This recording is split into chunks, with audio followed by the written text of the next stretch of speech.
So started first week of May 1980. I left my hometown of Street in Somerset and came to the big city of Bath to start my nurse training. And we lived in Bath Spa Nurses Home, which is now the beautiful Bath Spa Hotel. It wasn't that beautiful when we were there, although the grounds were still lovely. There was a warden there was a couple of porters. You couldn't have any gentlemen past the foyer.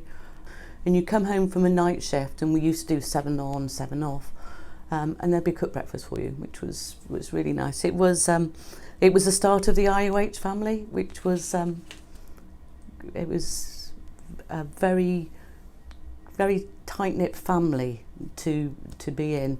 However, my set had the first 2 men. Crumbs.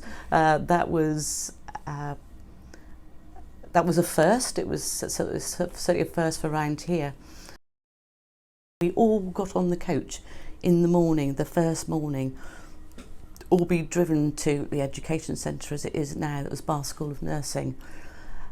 And it was just something about we're all in it, we're going to make a difference, we're going to be the best nurse there ever is, we're going to learn things. As a student, particularly at night, you didn't have any registered nurses.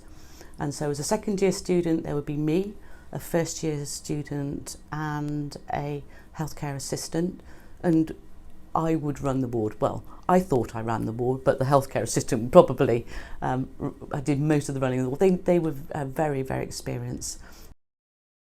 We used to admit patients overnight to St Martin's, and we'd have to put the patient with a nurse escort in the back of an electric ambulance. It's like a milk float that was driven by one of the porters.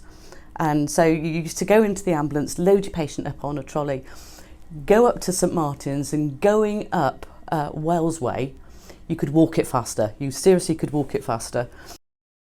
If I look at the one thing that has impacted on the type of patients, the type of injuries that we had, seatbelt law is absolutely it. And I get really cross now when I see people not wearing a seatbelt because they don't know.